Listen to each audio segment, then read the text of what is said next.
Good evening and welcome to the Late Debate. Tonight, a cabinet in crisis as Esher MP and Brexit Secretary Dominic Raab resigns over Theresa May's Brexit deal. That would do is indefinitely, if not permanently, lock us into a regime which I believe would be damaging to the economy but devastating for public trust in our democracy. We bring you a Brexit special on a day of drama at Westminster. And with details of the deal finally revealed, we begin a series looking at how Brexit will affect the capital, starting with a fashion designer warning the cost of updating your wardrobe could rise. But first, how Westminster reacted to the Prime Minister's deal. 90 minutes after losing her Brexit secretary, Theresa May headed for the Commons. In his resignation letter, Dominic Raab described her deal as a very real threat to the integrity of the UK. And when Mrs May defended it to MPs, she got the cruelest of responses. It is a draft treaty that means that we will leave the EU in a smooth and orderly way on the 29th of March 2019. And which sets the framework for a future relationship that delivers in our national interest. Labour's leader was scathing. The withdrawal agreement and the outline political declaration represent a huge and damaging failure. The government simply cannot put to Parliament this half-baked deal that both the Brexit Secretary and his predecessor have rejected. But some of the fiercest attacks came from her own side. One Essex MP told the Prime Minister the numbers were against her. It is therefore mathematically impossible to get this deal through the House of Commons. The stark reality, Prime Minister, is that it was dead on arrival at St Tommy's before you stood up. Others were clinging to the hope Brexit could be halted, possibly through a second referendum. The government is investing considerably in contingency planning for no deal. What contingency planning is she doing for no Brexit? We are making no plans for no Brexit. The Prime Minister said this is in the national interest.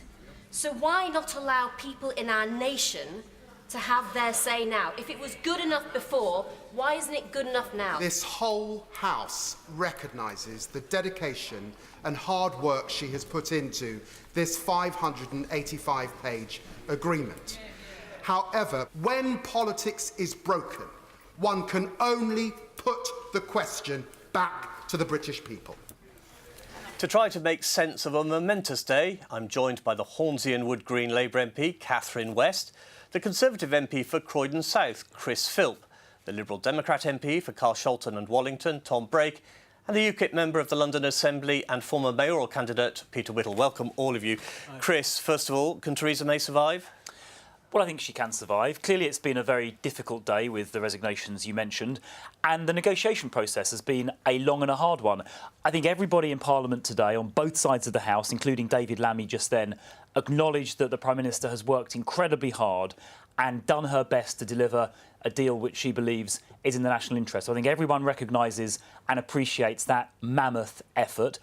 She's delivered the text, and we all need to study it very carefully now to look through it and decide how to proceed. Does she have your backing? Well, she personally has my backing, yes. But there's a lot of things in there that are good. For example, it takes us out of the common fisheries policy, out of the common agricultural policy. We get back control of our borders. We end the days of sending vast amounts of money to the European Union, and the foundations are laid for a good free trade deal afterwards. Now, there are concerns, which I share, to be honest, about the way the backstop has been drafted. I'm sure your colleagues here also share them. Catherine, can I just ask you, we saw David Lammy there paying tribute to the Prime Minister from across the House. Do you have some sympathy with her? Oh, definitely. There's no question that she's a grafter. But the problem is that as this whole process is happening, our economy is sinking. 500 million a week we're losing each week as this interminable debate continues. And you're a Remainer. Could you back her deal?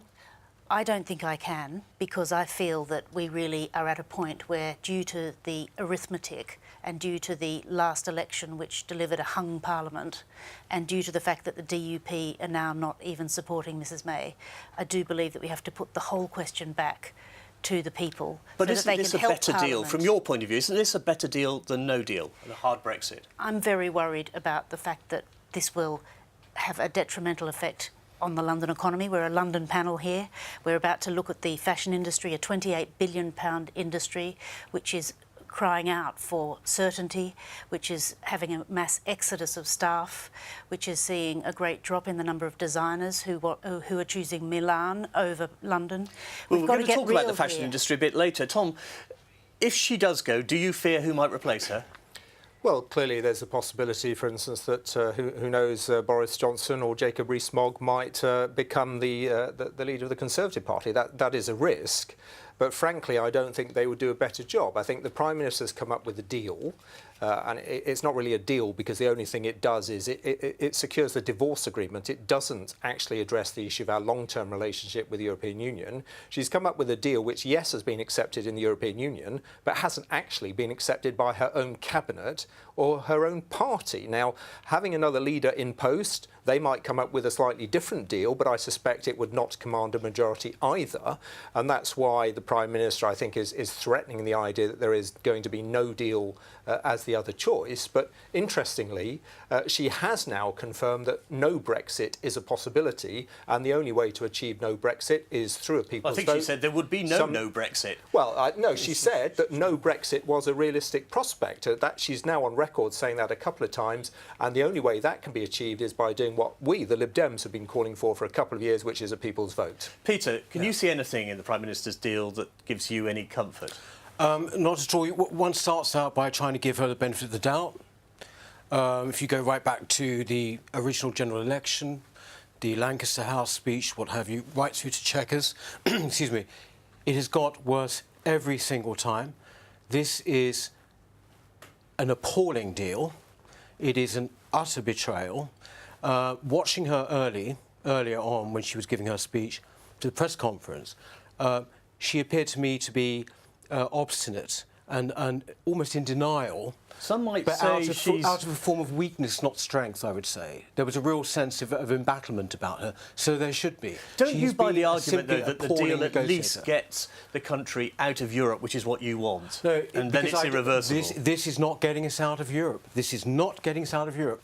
When people voted, and my friends here, all Remainers, I might add, my friends here say, oh, well, we should put it back to the people. The people had their vote. They were not voting, I might add, on a deal or the type of deal. That wasn't the question. It was, do you want to leave the European Union? That was the question. It was fair and squarely delivered. Catherine, on the point of a second referendum, which Tom wants, your party doesn't yet back it, but you do. I personally do, because I feel... Can you convince your party leader or your party to go that way? I think it won't just be my party, because Justine Greening, who is another resigned, one of the 23 ministers who's resigned since 2017, she's announced that she wants a vote. So does Jo Johnson. There are Dominic Grieve. There are a number of Tories now. It's really a cross-party thing now because of the way that Parliament is hung. So we need the people to actually help us as parliamentarians to make the decision with us. And Mrs May has done a lot of work on the deal, and the European leaders today are saying, well, we don't really want to revisit it. We've been working flat out on this deal. We've got other priorities. We've got that deal. So really, the vote should be Mrs May's deal or stay as we are. Chris, you don't want a second referendum? No, I don't, because the people have already voted. We asked them a very clear question. They gave us an answer. I did vote Remain. Do you agree with Peter on that? I do agree with Peter. I was on the Remain side, and I think sometimes you lose elections and you have to just accept that. On the resignation point, by the way, we've got quite a long way to go on our side before we catch up with the 105 resignations that Jeremy Corbyn has had on his side. And in terms of Conservatives calling for a referendum, there are, it's 2 or 3 out of 316. So I don't think another referendum is appropriate. And these referenda are extremely divisive, and it's unlikely to resolve the question. So I think as a parliament, we should focus on delivering the right deal. I think there are some elements of the proposal today that could be fine-tuned on the backstop, for example, but I don't accept Peter's characterisation of that it's a sort of complete betrayal, because it does get back control of our borders, our money, fisheries, agriculture. It does sort of 95% of what I would like it to do, but on the backstop, I think we do need to fine-tune it some more. I think what Chris is overlooking is that, yes, clearly there was a referendum 2.5 years ago, but actually in terms of popular support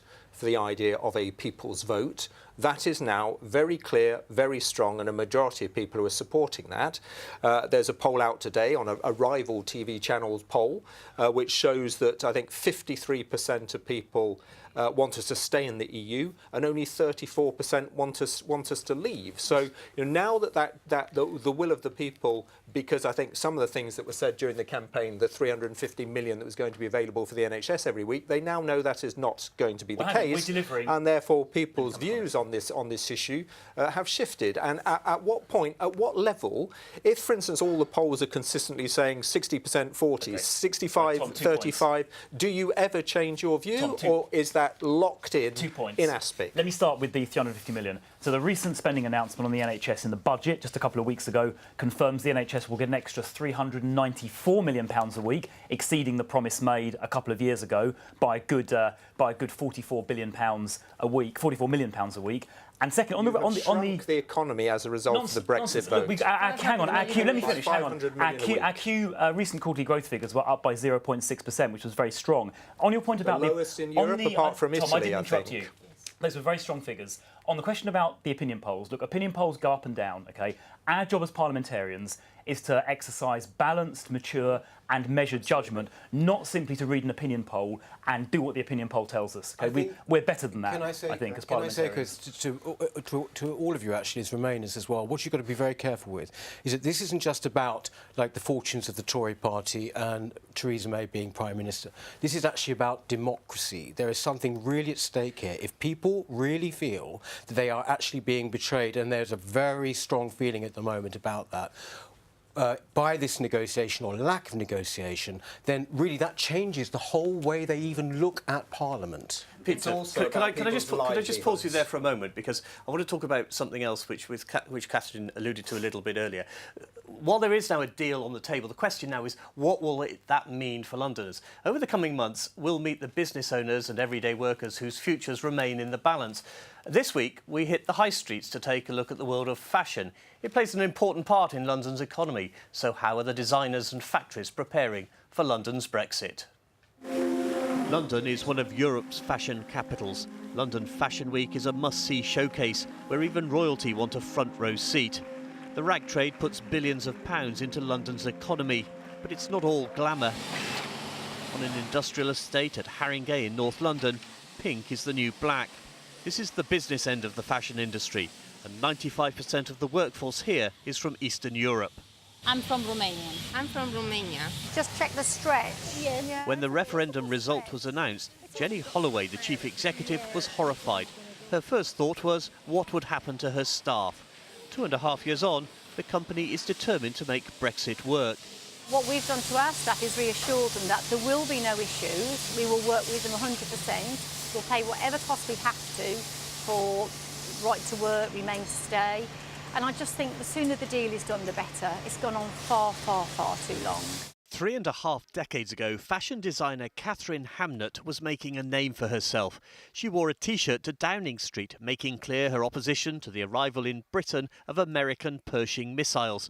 Mrs Thatcher was probably more appalled at her choice of shoes. Today, Hamnett is once again in the business of angry T-shirts at her design studio in Hackney. Her response to Brexit was to cash in with a new range of slogans. She also moved her production to Italy, fearing supply lines would be delayed by border checks.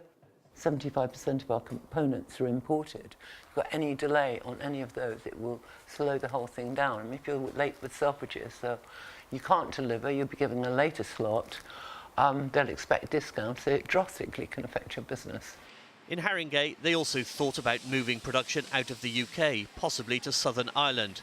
But for now, the company has decided to stick with its roots in North London. Back to my Brexit panel of Catherine West, Chris Philp, Tom Brake and Peter Whittle. Catherine, does Brexit threaten the fashion industry? Yes, 28 billion. And just as a fact, compared to 1.8 billion of fisheries. And we do rather... £28 billion nationwide, isn't it? That's right. Yeah. And I'm just saying that because we do spend a lot of time in the Commons talking about fisheries policy. Extremely important and an opportunity, but equally 28 billion now in the pockets of Londoners walking around, creating a vibrant economy. We can't forget that. And we must be very careful about the people who work in the fashion industry and also that knowledge base, the people who teach design, all our wonderful artists and our creative sector. We really must protect that through stopping Brexit. So there are more fashionistas and fishermen in London. Do they have to worry about this deal? No, I don't think so, because we're going to guarantee the rights of European Union citizens living here and any who move here up until the end of the implementation period in 2 years' time. And we're going to do a very close and good free trade deal that keeps goods moving across borders. And on those points about the wider economy Catherine made earlier, unemployment, it is a record 45-year low. Employment is at a record rate and wages are growing faster than inflation. So we've got a good economic story in London and across the country, and that will continue during and after What happened Brexit. to sterling today? Listen, currency markets go up and down, exports are doing very strongly, employment is at record levels and wages are rising faster than earnings. We've got a strong economy and that's going to continue during and after Brexit. Well, Peter, we heard that 95% of those workers in that factory in Haringey are from Eastern Europe. Where's that factory going to find its workforce if we close the borders? No, because I don't think that is actually going to be... for example, no one has said for a moment that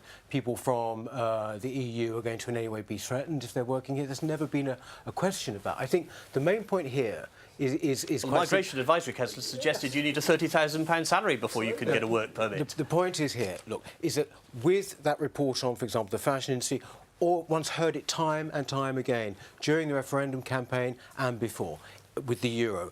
London is going to see people, it's going to fail economically, it's going to see people going to other cities. It's simply not happening. Right? We've had Facebook. But can we take Google, the risk? Sorry? Should we be taking the risk of London failing? I think that all of the points that were brought out in Project Fear during the referendum have not happened. They have simply not happened. We were told we're going to lose thousands and thousands of jobs. It hasn't happened, right? Well, we were told, for example, that the banks, for example, would leave and go to places like Frankfurt and Paris. It is not happening. It is happening. It is not happening. They are moving staff to Frankfurt and We were Paris told we were going to Dublin. have an immediate recession after the referendum. It didn't happen. We were also told we were going to have a punishment budget. It didn't happen. All of these things. Project Fear. I'm afraid that's the also difficulty part for of it. Peter is that Brexit hasn't actually happened yet. So some of the things that predicted may indeed happen. We were told that However, they were actually going to happen. If I could finish. Things like the banks moving staff, that is already happening. So banks are already relocating. I think the figure is roughly 5,000 is what is expected to happen in the first tranche. So those moves are already happening. In terms of businesses, as we have just heard on your clip, any business that, for instance, does trade with another EU country where they include components from other EU countries, then that is a major challenge because those companies, or UK-based companies, are already finding the companies they work with on the continent are saying, well, I'm afraid we don't understand what's going to happen in the future to the components from the UK that we are including in our products here in the EU for export purposes, so we are going to find suppliers from other EU countries. Isn't the truth is that already happening. Voters and businesses don't like uncertainty, particularly business. And while your colleagues on the Tory benches are fighting over whether Theresa May should get a deal through or even should stay as Prime Minister, that uncertainty continues. Well, look, I think the proposed withdrawal agreement is 585 pages long, so it does a great deal to banish uncertainty. We do need to get the withdrawal agreement agreed. There's a European Council coming up in just a couple of weeks, so I would say that by Christmas we will have clarity both on the withdrawal agreement but also on the future trading relationship. So I'd like to see a deep free trade agreement reached, and we've got some detail on that already. We need more, and I would expect that by the European Council and certainly by Christmas we will have a lot more detail on that. And on this point about people leaving, the traffic is two-way. And first of all, the numbers leaving are very, very small. But other companies like Panasonic, for example, has located its European headquarters back into the UK just a few months ago. So this picture of doom and gloom that some people try and paint about our country, I think is vastly overstated. Chris, I think you're in denial. You don't even have a Brexit secretary to continue with the negotiation, and it appears that Mrs May cannot find anyone to do the job. A deal is not going to go through Parliament either. It's been done from Downing Street. There's no point in having a Brexit secretary. It's a meaningless Catherine, is there anything Mrs May can do with the deal to get people like you, moderate Labour MPs, on board? she's got to take it back to the people. The people have got to help us because of the disastrous, from her point of view, it was great for Labor, but from her point of view, the disastrous decision to go to the electorate last year, creating a hung parliament and the DUP now playing silly games means that there is no constituency for Theresa within May, the a parliament. second vote would be political suicide. Well, not necessarily, because she could save her premiership because she's got the two wings of the Tory party. She's like a hostage with two wings to the Conservative Party on either side. By going to the country, that strengthens her arm, and she can say, you can vote for my deal, because maybe people out there are more reasonable than us, because in a sense we are Westminster bubble. Maybe they will say, it's not perfect, but we'll accept it. Tom, isn't the danger of a second vote... everybody out of their misery. Danger of a second vote that it votes leave again? Well, if it does, then at that point, as someone who's a strong Remainer, I say, well, the people have now actually been able to cast a vote. You said that the first time. The people have been able to cast a vote on the basis of actual facts and an understanding of the implications of leaving the European Union, not the 350 million that's going to be available for the NHS. They will actually have voted with a greater understanding and picture of what the implications are, and I will then say, right, well, people have accepted. What you're really saying, Tom, is that last time people were too Peter, why are you stupid. scared of a second vote? I'm not scared of it at all. I think we would win it handsomely. It's not the point. But the thing is the whole thrust of this kind of campaign about which people didn't understand. They were too dense to understand. That is what has happened over the past 2 years.